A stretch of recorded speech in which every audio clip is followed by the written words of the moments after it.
Hey guys, big episode coming up for you. It's all about fishing with this bloke, Clint Ansell from Gold Coast River Charters champ. How are you, mate? Good, mate. Yeah. Yeah, not bad. Good to have you on board. Thank you. This bloke, I normally talk to him every Saturday morning on our 4BC radio show, Step Outside, which can be streamed around the country or internationally as well. So check it out and stream. Mate, talking all about fishing, but you know, a lot of people here on the Gold Coast, which is Australia's playground, if you're unfamiliar with it and you're overseas, this area here, think of Miami, Florida. Think of a space that has summer all time round. We do have winter, but it obviously is one of the best fisheries in the country, hands down for many different species. We don't have the crocodiles, so you can swim. We don't have those really bad stingers, so you can swim as well. We do have a few sharks, but we manage to get around those. People who don't know you, tell me and tell them a bit about yourself. Yeah, well, yeah, being a fishing guide up north for a while, I was up near Bundaberg and moved to the Gold Coast about 10 years ago. And full-time now and never looked back. It's just a place, like you say, it's just so much good weather a lot of the time. Not always good. Yep. Big population, big growing population, so many fishing options. So I've just been a full-time estuary fishing guide now for the last 10 years. Do a lot of different types of fishing, everything from, you know, whiting right up to mangrove jacks and things like that, even sharks every now and then. So there's just so much to offer, and it just keeps it interesting. When you say, how many years have you been in the industry for? Around 19 years, yeah. I've been. Okay. I was up What's in, the accent? South African originally. Yeah. Oh, there you go. Okay, fair enough. Mate, tell me when you came here, how old were you when you come to Australia? I came here when I was 21 years old and 51 now, so 30 years. 30 years, yeah. so you're nearly a local. That's right. Mate, but obviously when it comes to, like, you know, going back to South Africa to Australia, tell me the difference. Did you fish much back home? I fished a lot, yeah, Bertie. My dad was a offshore charter fishing skipper, so that's where I started fishing. As a kid, I used to sort of sit around his boat, the boat he skippered at the marina, and fish all day off the pontoons, and then started going out offshore with him when I was sort of 8 years old, and yeah, wow, never looked back. And when we moved to Australia, I first sort of went doing other stuff like working on racehorse studs, and is that right? Don't miss that one little bit. I don't recommend it. It's a 24/7 job. Yep. And then thought, I'm going to get back to the fishing. So I went and did my coxswain, and I was originally going to do barra fishing charters up at Munduran, and then decided to go more the estuary and offshore type stuff. So did that for a while there, and had a bit of fun, but then moved to the Gold Coast, teamed up with Brad Smithy. Yep. Smith, as you know now, he's given it up, retired. Yep. But he had a good long 30-something years guiding, and I learned a lot from him. And then I've learned a lot just on my own, sort of finding new spots, trying new techniques, trying lots of different things, and working out where to fish and how to fish and all that. And yeah, it's good to learn more and more every day. And then you get to that point where you just, any given day, you can sort of know where to fish and find fish. But this is the important part, isn't it? Because a lot of people, you know, they have their opportunities to go fishing once a week, maybe on the weekday or weekend off, whatever it is. And sometimes the weather's going to be foul. Most of the time it is, yes, when you get that day off. But you know, it is. You're out there all the time. You know every rock. You know there's a rock in that main channel there that's going to hold snapper or squire or maybe a flathead or a brim or whatever, or a jack or a trevally at certain times of the tide. So you've got that spot honed, whereas other people don't. What's the main fish species when they say, hey, Clint, I want to go fishing with you? What are we going to target? Is it seasonal, obviously? Very seasonal, yeah. You get a lot of people asking for flathead, and at times you just know it's not really on fire. So you sort of tell them. So they love spring, don't they? Spring into summer, that time. Winter still really good for flatties. Yeah. Into spring, and each year varies as to how long it stretches on for. This year, not a great season. Yeah. It was okay, like same as last year. The year before, absolutely on fire right through to December. And again, like the weather does sort of govern where you fish. If there's a lot of wind around, and it is hard to fish in the more open waters like the Broadwater. So you just sort of work around that. But I just don't like to waste my time if it's not the best option at the time. So I sort of tell them, you know, what's the best option at the moment on that day, and go from there. When you get a different variety of fish coming through, say when it comes to brim, what's your tips for catching brim? What's your tips for catching, you know, say a flathead or something like that? Is it going to be bait? Are you a bait fisherman or more lure? I'm both. Yeah, you get a lot of people that are lure purists, and I like using both, and I like to use what works. So Yeah, okay. for example, whiting on the Gold Coast, you're never going to catch as many on lures as you do in other places like northern New South Wales. We're not sure why, but you can ask a lot of people that know what they're doing, and they try, and you just don't get the consistency on the whiting. It's funny that, isn't it? Because if you have like your surface lures for whiting, which we target a lot of fish around here, the whiting, for example, we'll get into that a little bit later, but they tend to, northern New South Wales, central New South Wales, you cast out, those little small surface poppers and all that for whiting, you get absolute crackers coming That's through. it. But here, water looks great, but we just don't turn them on. It looks exactly the same fish and everything, but they just did not climb over each other after those lures. It's crazy. I've got 2 or 3 or 4 whiting in a session, Yep. and all maybe just legal, but not the monsters coming up from the bottom, even shallow water, same techniques, same everything, doesn't work the same. Doesn't fire.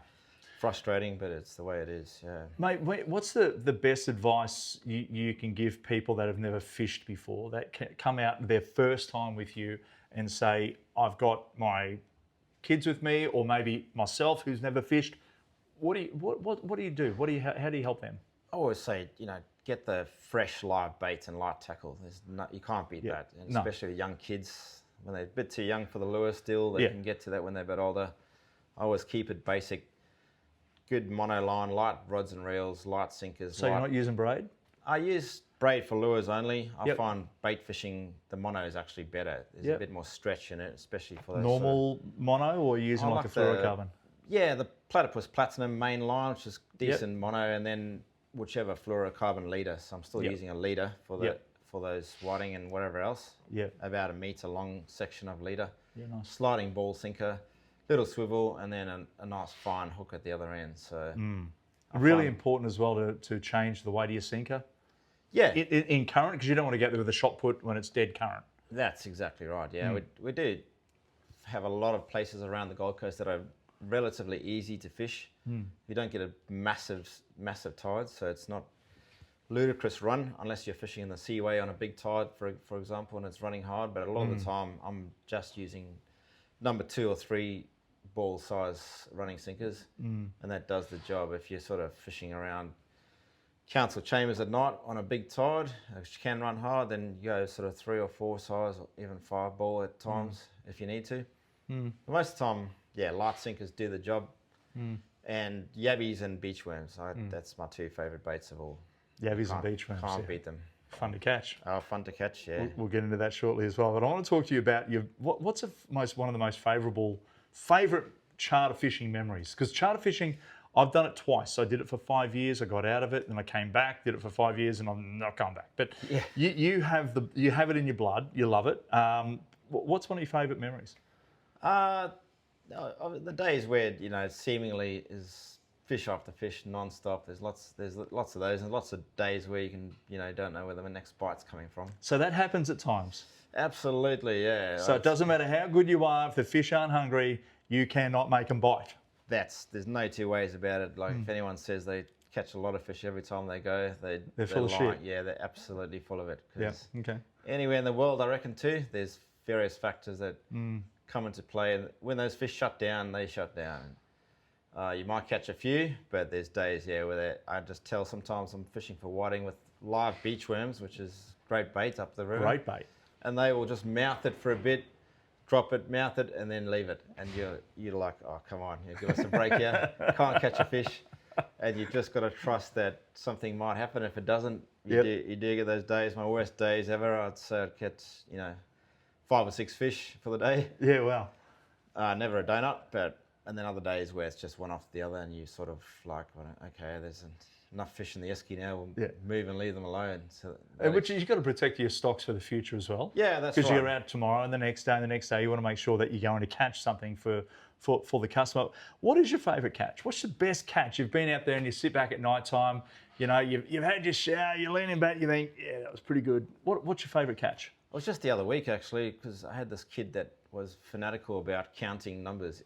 Every single fish he counted. Yeah, well. And we got 103 fish in 5 hours. So bloody hell. Whereas normally you sort of estimate and you go, oh yeah, that was a lot, but I've got no idea. He literally counted every single fish. True. And there wasn't there was only 20 or so keepers. Like Yeah. a lot of them we were throwing back, and Yeah. but he literally counted every single fish on the boat. Wow. One by one. Oh my God! There wasn't cast netting, herring. You're counting all the herring. Yeah, all online. a lot of pony fish, I must say. The pony fish. Yeah. God, they're spiky little buggers Oh, with a big mouth, but yeah. they put up a great fight. They do, and a lot of people haven't caught them before. Yeah. But even the other day, the dad and the granddad are like, "Oh, these things are great fun," and I'm like, "Yeah, sorry about this guy." Yeah. Have you ever eaten a pony fish at all? I mean, you got some nice fillets of them. I actually have, yeah. And Yeah, okay. When I went to the Philippines, they eat them a lot there, and Yeah, wow. they dry them out for sort of 3 days, and then Yeah, okay. and then fry them, I think, and Yep. they're actually tasty meat. They do all right. Just the skin's quite Yeah. off-putting and slimy, so they're very edible. It's like big eye trevally. There's such a darker, oily fish, and Yeah. that they're actually not bad Yeah, cooked up. Like a tailor. If you like oily fish, then That's right. Hoki at the fish and chip shops, it's a very similar texture. yeah. I don't mind them. I'm just not that game to try pony fish here with that slimy skin, but they're certainly very edible. And People do. Hey, Yeah. do you look at moon phases? Do you look at fishing apps? What's something for everyone at home? What is something that is going to be better for you if you're going to be out there and you think, right, I'm going to plan a trip. Someone rings you up and says, Clint, we want to go out in 6 weeks' time. Do you Yeah. look at the moon phase then and see what it's doing, or sometimes, yeah. check a fishing app? Are you don't into know. that stuff?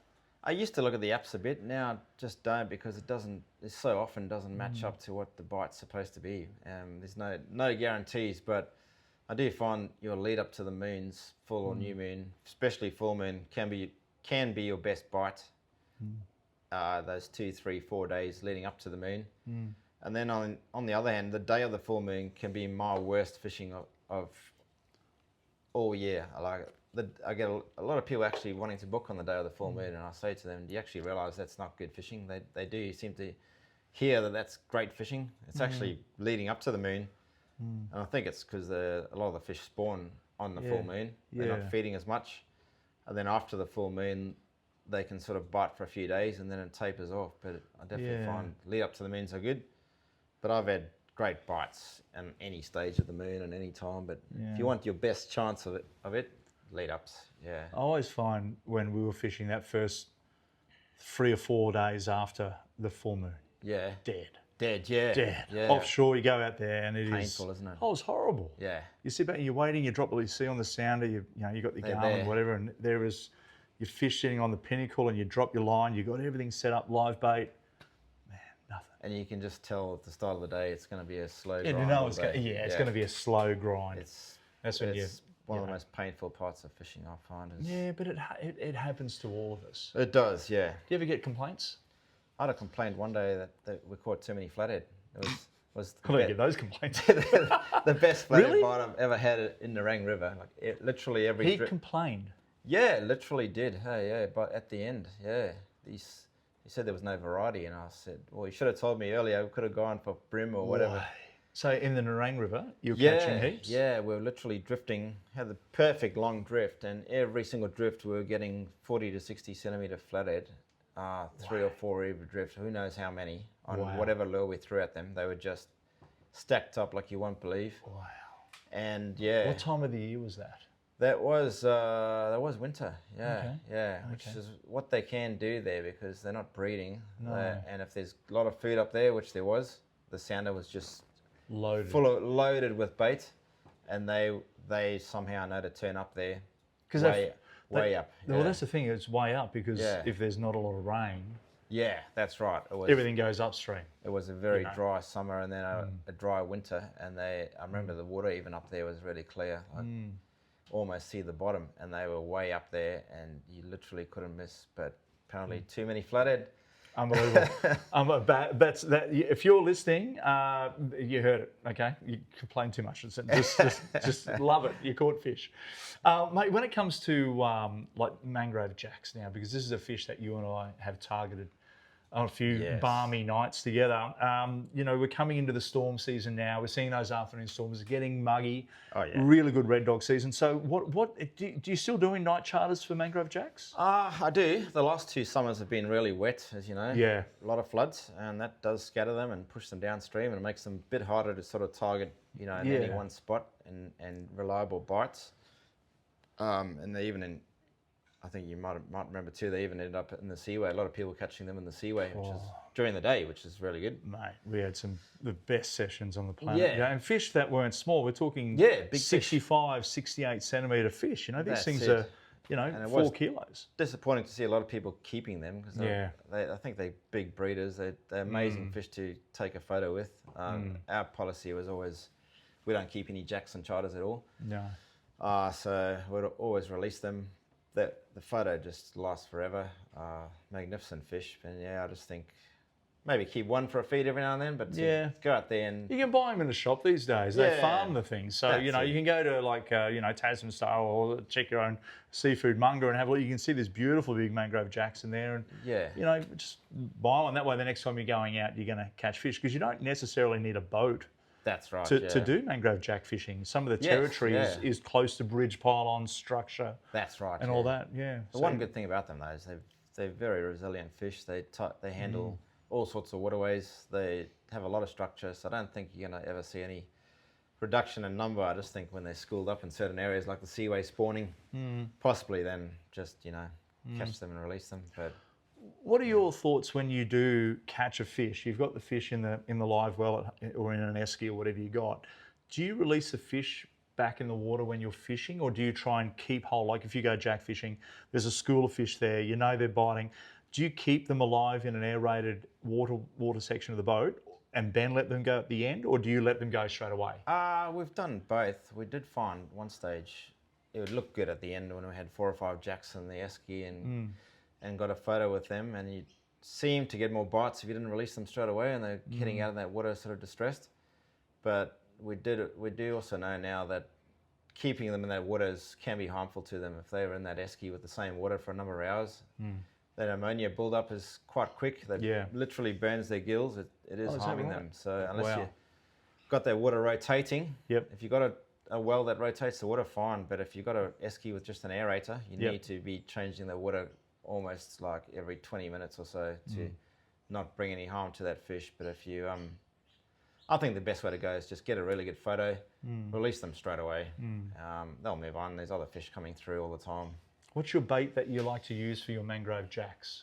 All-time favourite for me is the winter whiting, because they in great numbers in the broadwater, very easy to catch. There's no size limit, so that tasty little size, we sort of catch 20 or 30 in an arvo on the blades and before we go on mangrove jack trips, and it's a lot of fun to catch them. Different sizes, and they're very hardy. They'll stay alive in the live well for all night long. And there's no size limit on no those size limit as well, so you can keep those smaller numbers with a 2-hook rig. That's right. Do you go under the jaw and out through the back, or do you go just one hook? Just one hook, just through the mouth, just through the nose. And they'll sit there, you'll throw them out, they'll sit there very quietly until a jack comes near, and then they sort of save their energy, but you know a jack's near because they start to wriggle a lot. So this is a couple of my jack rods I just want to show you here. Yeah, that's it. So this one here is, so I like to run a bait runner. Because the jack can either pick up and run, or sometimes they feel like a brim. They do, like peck, peck, they do. Peck, peck, peck, and then you hit them hard. Right. But that 2-hook rig is, that's a favourite of mine. It does work. Sink it down there as well.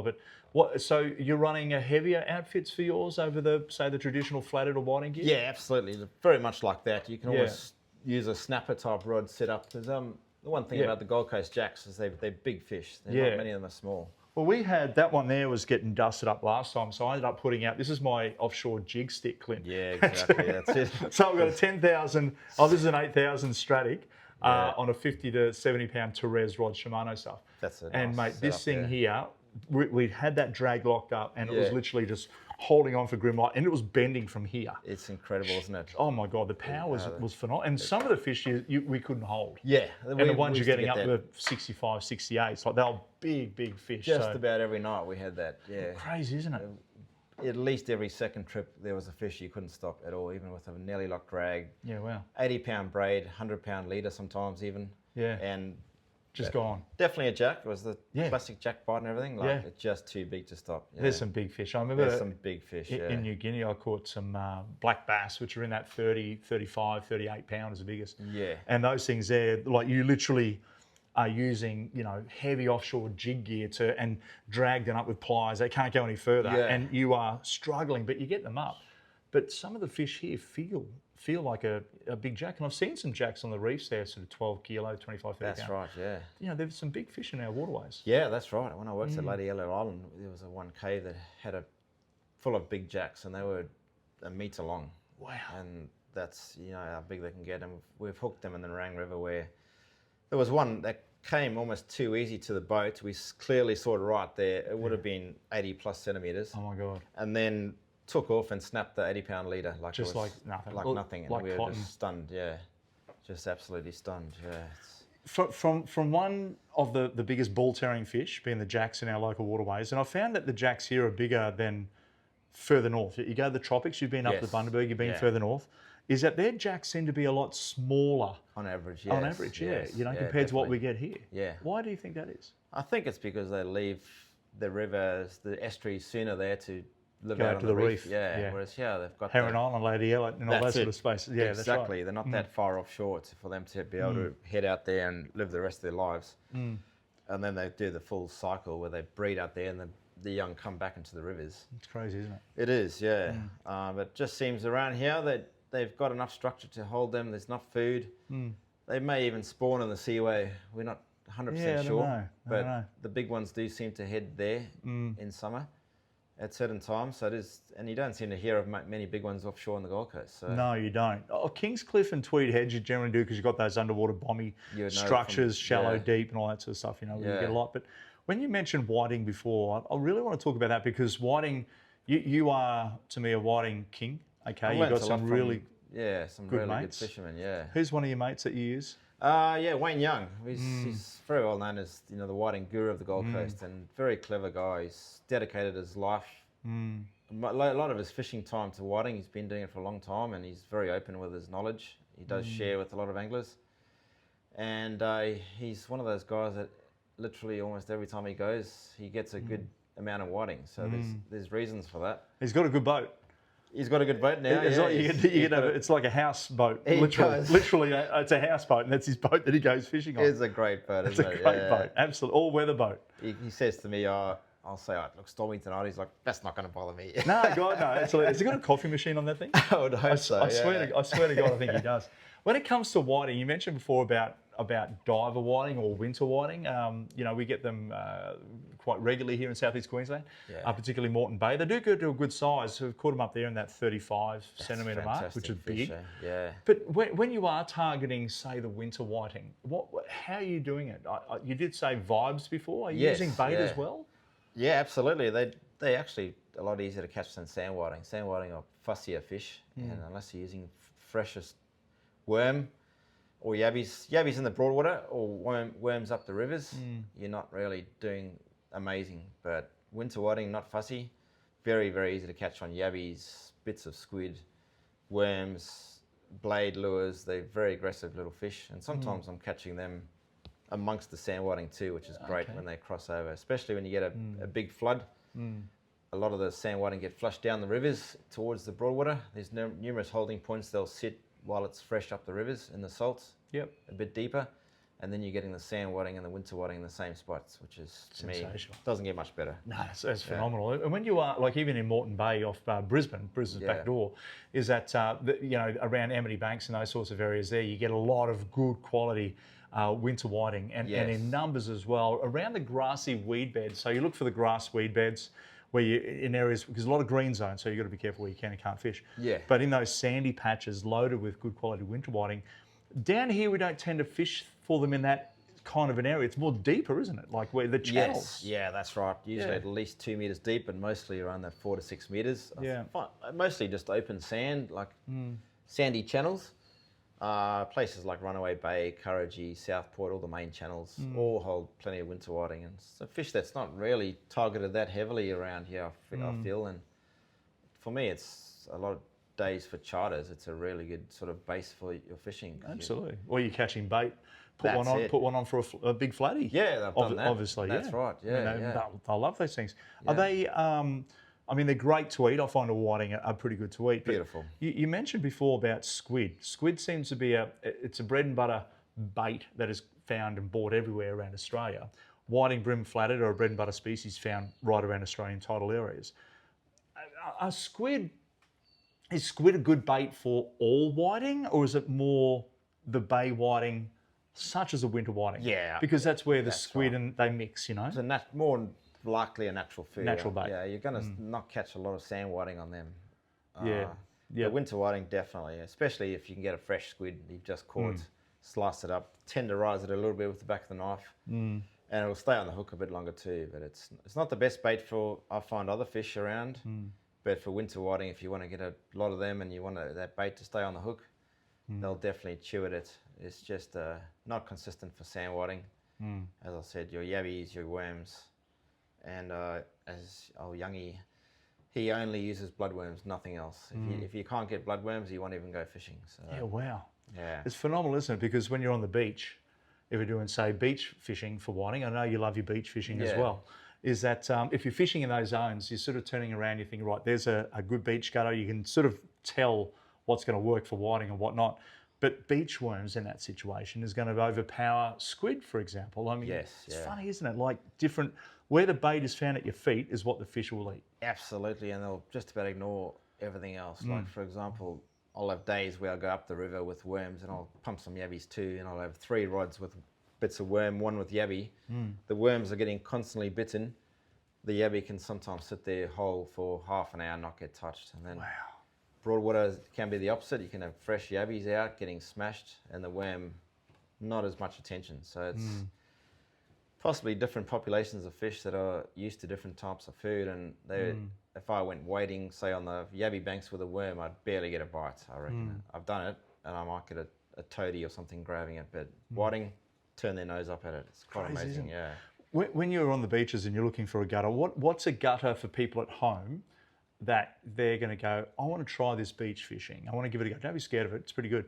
But, you know, there are times when you don't want to go out, and there's times that you just froth to go. So what are those times and differ? How do they differ? Like from a big sea day to a calm day, what are you looking for in the gutters? Well, first, a lot of people start out not knowing where to go at all. So the best thing to do is go on Google Earth or even on your phone maps, put on the satellite setting, and you can zoom in and see the beaches and see where those gutters are, the darker looking patches on the edge of the beaches, and that's a really good start, especially if they're near river mouths, where on a run-out tide, you've got things coming out of the river along the beach and into those gutters.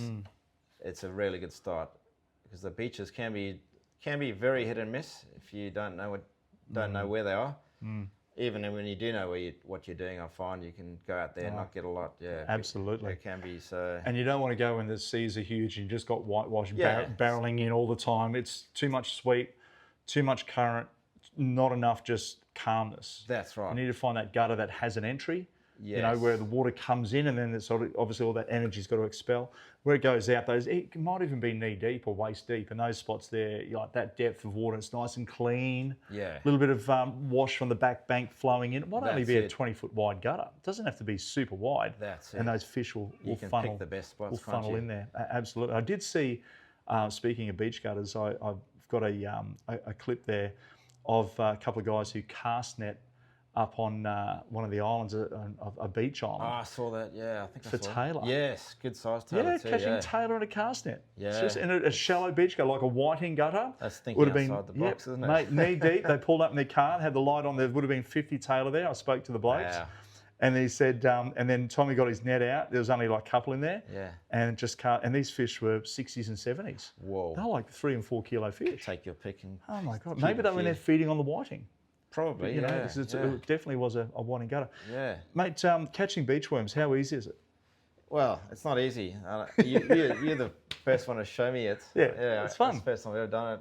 It does take practice, I find, yeah. It's cheaper though, because you buy your worms for your charter. Yeah. I mean, they do cost a fair penny these days. Yeah, they're not cheap, that's for sure. You know? If you can catch them yourself and you've got the time, the beaches are sort of coming good now after Cyclone Alfred. For many good few months they were washed out. Yeah, they were gone. And now they're coming back really well. So coral yield. How do you keep them alive? Like you were mentioning to me the other day about now, because they are expensive, you're paying quite a few bucks there for each worm. is that if you want to keep them, how do you keep your worms alive for a few days? There's a few ways, but just for today, I literally bought some from the shop this morning for tomorrow's charter. And the other day I had some, kept them for 3 days, and they were still really good by the end. But it's a very, very important to keep them very cool, almost cold, Yep. and clean water. So if you can bring home a bucket with a lid full of clean beach water, Yep. is better. Yep. And then keep them in a container with like a freezer block in there, in a little esky or something like that. Yep. So you just keep it really Yep. not too cold where they die, but Yeah. actually quite chilly. Quite chilly. Not Yeah. quite okay. as cold as the fridge. Yep. And then if you can change the water before you go to bed, pour the other water out. Yep. Put clean water in. They'll still be full With of. the aerator. I don't use the aerator. No. No, okay. No, I don't find any difference. Even with the yabbies too, I find just mainly clean, cold water. Almost cool, very cool water. And the next morning they're great. Yabbies, I find if you can use an esky. Yeah. And just very shallow water where it's barely covering their backs. Yeah. And cold again, a frozen water bottle or something sitting in there. Yep.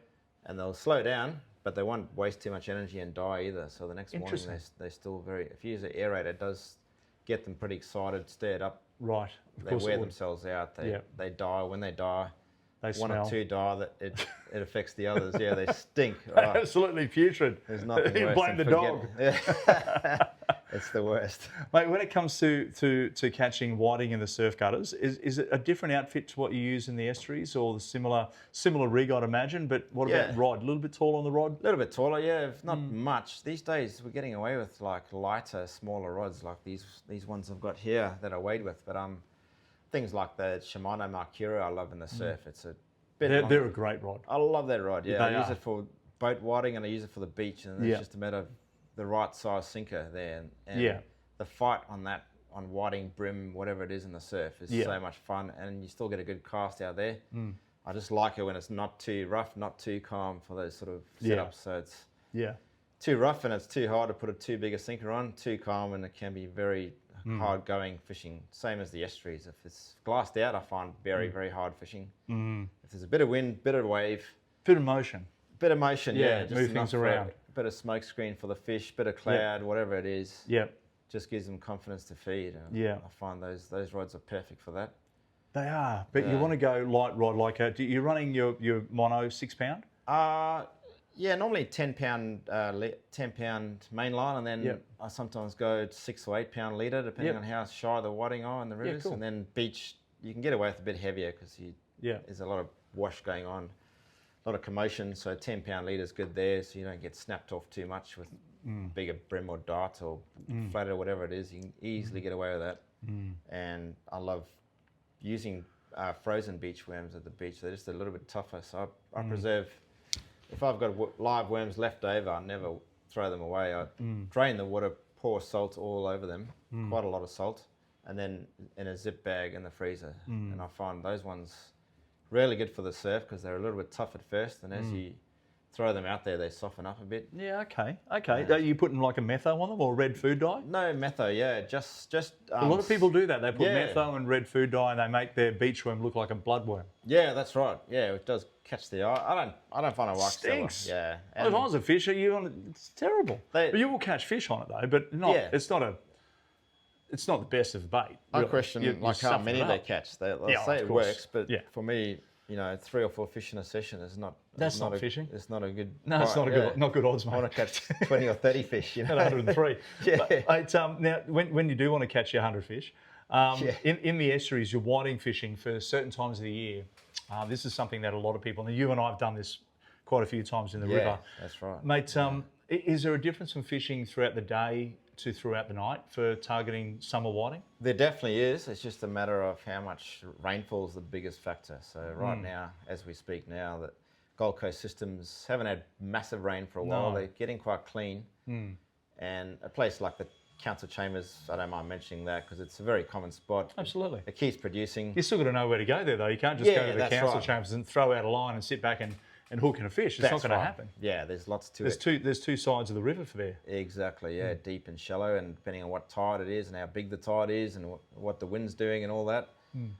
But for example, right now there, it's you won't get a bite there during the day. Whereas Is that right? after bigger rain where the water's dirtier, I've Yep. been there and the smallest whiting for the day was 37 centimetres the one day I went there. And Solid fish. All They're fat, aren't they? big fat fish, yeah. And they fill it like a tailor because they're a solid fish. Oh, yeah. But right now, night times they go there, and even not just at night, they run out tight at night. You go the run in, it's not great at all. Yeah, okay. Went there the other afternoon on sunset, couldn't get a bite. Yeah, wow. Just after dark. Yep. Taylor started busting up just over there in the Trevally, so we went straight to that and got distracted. As you do. Catch fish, it's all about that, isn't it? You know? Yeah, that's right. Yeah. Mate, when you are fishing in those areas there, obviously, you've got to have a respect for other boaties. So, you get up there, what do? You get up there at night, Saturday night, there's a fishing comp being held for the local pub. You've got 30 boats anchored there, and where do you go? How do you go? Do you go in slow? Because you don't have the smallest of boats. Do you go in slow and sort of find or pick a hole, or you just bugger off and leave it for those guys? Yeah, I don't like to be too close to other boats, and I don't like to disturb them, just as I don't like being disturbed myself. So I'll never go too close. And if I find, a section of the bank I can move in there without getting in their way at all, you've got to remember they're casting with the tide. So if you sit straight behind them, you're sort of where they're fishing. Correct. You want to be parallel to them almost. Yeah. And if I can't, I'll move somewhere else. But usually, not far away. You can actually learn things sometimes by not going to where you normally go. You might go, say, around the corner from where they were usually. Yeah. And suddenly, get whiting there. And where they are. Discover a new spot. Yeah. Because on your sounder, we've got some good sounder stuff there. What you're looking for is like the waves on the bottom. You find those waves. I love those. Yes. You find the whiting hang in those spots there because the current rips across those banks. Yeah. That's a really good telltale sign of locating fish. Big time, yeah. Ever since I started using side scan, that's the main thing I use it for now. Not for fish, is finding those wavy undulations in the sand, and Nerang River is full of them from down in the Broadwater right up to the top of the river. So any one of those can produce not just whiting, all the other fish as well. And it's not just that flat, sterile sand, it's those up and down sort of sand that seems to hold a lot of baits. Yeah. It stops them there, they feed them there, the worms probably growing in that sand. A whiting can go right into the sand, its whole body can go into the sand. So yeah, wow. You can go even across clear water, not see them, they can be inside the sand. That's how good they are at digging into sand. And they just had their head hanging out on a corner angle, do they? I think they can go straight down and then reverse out. Yeah, True. You don't see them. Yeah, that's how they can catch their food. It's like me going through life, mate. Just stick my head in the sand and just walk around with my feet out, yeah. like that, basically. I've never seen them do it, but it makes sense. Yeah. You don't see them on the sounder. You don't see whiting on the sounder at all. No. Every now and then on that little gap, so I've come across one Gordon triplet there from Garmin showed me where he goes, that's a whiting right there. You can see it in that belly. Yeah. Mate, when it comes to the bait, so if you're in the river, okay, I'm going to have a bit of a guesstimate here, because if you've got, say, yabbies, beach worms, and river worms or mudworms, or maybe wrigglers. Yep. What's going to work best? 1 to 3. In the river? Mm-hmm. Your natural sort of bloodworms, wrigglers, crib island worms, whatever they call, they're all pretty similar. Hard to beat. They're just so soft texture. It's really crazy, isn't it? Candy to whiting. And when I do get hold of them and then I'm catching brim and grunt on them, I get really annoyed. Always seems to happen with me. Yeah. Or even worse, ponyfish. But if you're going to really go for the best, they're the absolute best. So if you're going to catch 10, say you catch 10 whiting on yabbies, all right, you'll get probably 15 on beach worms. Yeah, I'd say even better odds, bigger odds than that. Bigger odds? Yeah, wow. At least like 3 to 1. Wow, 3 to 1. Yeah. And then if you're going bloodworms or wrigglers, it's probably another 20% more, 20 or 30%. So 5 or 6 to 1. Yeah. It's crazy, isn't it, when you start figuring those numbers out? So if you have the right bait, it's going to do you better. And not just for whiting fishing, like if you're fishing for snapper or flathead or anything along those lines, you've got to think, is a fish in the river seen a pilchard? That's right. Not really. No. So you're going to buy a packet of WA pillies and go up the local river and flow one out. You'll get a brim because they'll pack at it because of the smell. You might get lucky with a flathead. You might get a flatty, but reality is if you're using the right bait, that one fish could turn into 5 or 6. That's right. Yeah. So right bait's really important. Absolutely. Yeah. Have you ever caught a bonefish? No, I haven't. No, I'd Similar like to the whiting. Yeah, that's Similar to right. whiting. I did do a little bit of bone fishing there overseas in the tropics, and I was using just a small prawn style of lure. I mean, prawns have been around the last couple of years. Just for everyone has a prawn lure these days. Yeah. Just these small zero prawns, and it was pre-rigged. Incredible fish, tough fight, but everything. One thing I found with the bonefish is that it fought like a whiting. Yeah. Probably a little bit more aggressive. Yeah. Like they will bust you up. They'll take you into a snag. They'll wrap you around coral reef and all that. But similar structured areas like mangrove banks, shallow flats. They look similar. They look very similar. Yeah. Same sort of mouth structure, a little bit more muscular on the body, Bigger, but very similar, but still get quite amazing large. fish, aren't they? Yeah, it's kind of one of my bucket list fish to catch. Well, you can get them here at Fraser Island. Yeah, and of course on WA they get a few as well. So there are, there's a few around. Yeah, it'd be nice to see if they come down here. Hey, the gear. When we're getting back into the whiting. Yeah. The gear that you use for whiting. Okay, I know you bought some favourite little sticks here. Yeah. Show me, what do you got there, buddy? Because they're nice and light. Well, this one here I've just recently got. It's a very light. This whole outfit weighs a total of 270 grams. 270, so it's a quarter of a kilo. Yeah. Oh literally. my goodness. And that reel there, one finger. This is a brand new reel by Samaki. I'm absolutely loving it. Oh wow. Oh my God. Like that is so light. So what's the poundage on this guy? So that's a Samaki, the new Onyx it's called. It's got its sealed bearings. It weighs 140 grams. Got a carbon fibre drag. Beautiful little reel and great value. They're just coming out now. They've got a few models coming out. I just like this one because it's so light for what I do. 2,000 size reel for that, so I don't need too much line to spool the reel. That's nuts. And it is incredibly light. Yeah, feather light but strong. What a load of fun that thing is. I tell you what, that's crazy, isn't it? It is crazy, yeah. And that rod, it's just so light and it's so much fun when you hook a decent fish. I caught a 60 centimetre flathead the other day on the flats with that. And smacking it. It's unbelievable, big whiting. What's the other one you got there? Because this is the rods that I've used with you before.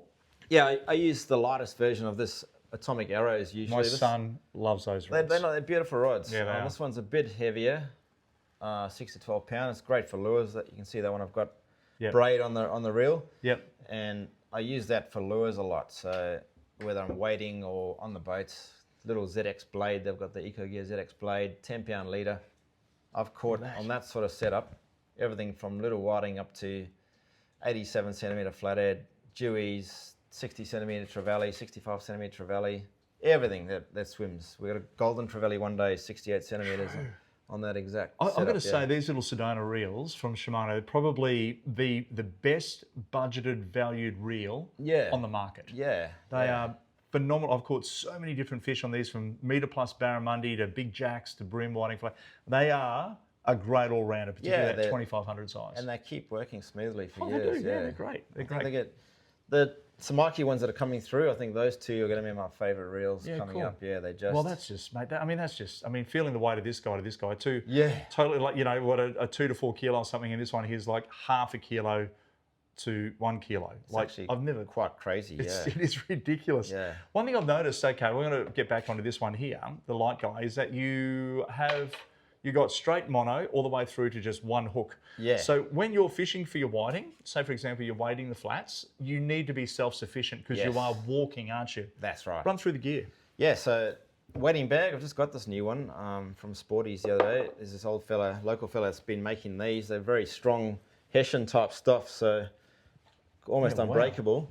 So in there I carry spare hooks because you're going to lose some hooks every now and then. You're going to get What size hook you're running there, Clint? Normally number 2 size. Yeah, okay. Fine worm hook or number 4. Yep. A size 4 bait holder is really good. Yep. Whatever type. Just a standard bait holder for yabbies I find is good. Can I have a look at those hooks, mate? Yeah, there's a few different types there and a few little lures there too, actually. Yeah. Because sometimes I just get the urge. You just don't know, do you? Yeah. Look at these guys. Decoy are making a lot of nice hooks now too. Yeah, okay. Decoy, yeah, right. Decoy, yeah. Nice, aren't they? And other gear that's essential, these stainless steel pliers. You're always going to need those for getting hooks out of fish's mouth. I like that little Samaki stainless steel one. It's very small. It's thin. You can get right in there and pull that hook out. Dig it out, yeah. It's nothing too bulky and it's not heavy. Yeah, that's right. You know, yeah. not big giant handles on it. This is more like a surgical sort of long nose plier. Yeah, they don't rust at all. You ever had a hook in you? I have, yeah. Mostly because we're estuary fishing. Yeah. They're not too big, and you can pull them out Yeah. straight away. I had one thicker one that I went to the doctor to get it out because I'm a bit of a wuss, and I think I would have passed out if I'd tried to do it myself. Oh, it's all right. You can always come here. I'll help you out. Mate, yeah, okay, good size hooks. What are these guys? Yeah, so this is a bait bucket for the yabbies. So usually you get those ones that clip around your waist, and you sort of you've got to adjust the belt. This one just clips straight into your shorts, so it's really easy to use. And I like it. Yeah, I've just got it from a tackle shop the other day. Phenomenal. Fry bill they call, but they just clip onto your shorts. They stay on. They don't fall off. And when I put yabbies in there, I don't put water in there. I find when you're walking out in the sun on the flats, it gets hot. Yeah. The water gets hot very quickly. They die. They go soft. If I keep all that water out of there and then completely dry in there, they last a lot longer. Okay. Doesn't seem right, but if you think about it, they live in the sand. They're not completely wet all the time. That is true. That is so true. So if you keep them water out of there and just put 20 or 30 yabbies at a time. Yep. When you're waiting, you're sort of, like you say, self-sufficient. I'll go back to the boat every now and then to get more yabbies, put fish in the esky, get a bottle of water, whatever it is.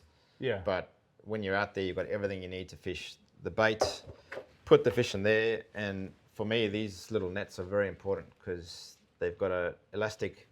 Yes. There, you just stretch it out to scoop the fish up. You don't have to unclip it. Yep. Grab the fish, let it go, and you've got that. Everything's right there. So you've got your bait, you've got your tackle, you've got your leader, you've got a net, you've got a bag, you've got everything. That's it. And because I'm using fluorocarbon line all the way through, you don't have any leader knots. You just have the line with a hook on the end, no sinker, nothing. Yep. And fluorocarbon line sinks faster than other lines. So if you had, say, mono in there and you're throwing a yabby out, it's going to take longer to sink to the sand. It's denser, it sinks faster, gets your yabby on the sand. Yep. And you're fishing all the time, and you can't get more finesse than that, I feel. Unreal. Mate, when it comes to seeing the fish through the water, obviously polarized sunglasses, super important.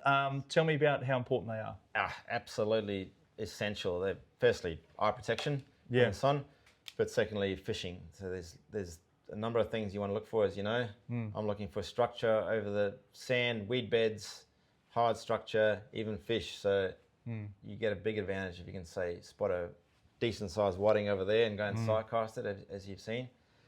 And you're seeing all the other things that are going on too. Well, you are side casting, and that's the beauty of it. Is like with your sunnies on, you can look out there and you go, I can see the shadow of that bigger whiting. There could be 5 whiting out there, but you see that bigger one, and that's the one you want. So you are side casting into it. You can. Really important, isn't it? Yeah, and even I get people that come on charters, they don't bring sunnies at all. Yeah. And I'm telling them, throw your soft plastic that way, right on the edge of that weed bed, and all they can see is water. They can't see any difference at all in the water. So you cannot go fishing without sunnies, I feel. And polarized sunnies. Polarized sunnies, yeah. These ugly fish are really nice, and those tonics, great sunnies. Just go with a good brand like that. It's going to last you a long time. They cost a bit more, but completely worth it. If you're a sunglass brand, this is the guy. He takes people out. He sight casts fish. He takes out hundreds of people every month. Get on board. Mate, it's been a fantastic chat, and hopefully people at home, if you've been listening through to the end of this, hopefully you've got a few tips to help you out the next time that you're venturing out on your angling journey. Clint, Gold Coast River Charters, check him out on his Facebook page. Of course, book on if you come to the Gold Coast if you're local, and go out with him personally, because I'll tell you what, you will not be disappointed. And if you just want to catch flathead, then this guy's also up your alley as well. Or anything, whiting, jacks, the whole lot, give him a call. Mate, thanks for your time, buddy. Thanks, mate. Interesting chat. I'm literally going fishing now. I bet he is. Going for a walk on the flats. Are you really? Yeah. Damn. Just a local little creek. Do you need someone to carry your bait? Oh, yeah, if you want to carry the bag. The bag gets a bit heavy when it fills with fish. So. That's fine. Very good. Like and subscribe, everybody. Of course, share with your mates, and we'll see you next time with another seg right here on our Step Outside YouTube channel. Good on you, mate. Thanks, mate. Thanks, buddy. If you want to keep up to date with all things outside, simply head to our social pages and give us a follow. There you'll find tips, our latest Step Outside podcast, fishing segments and recipes.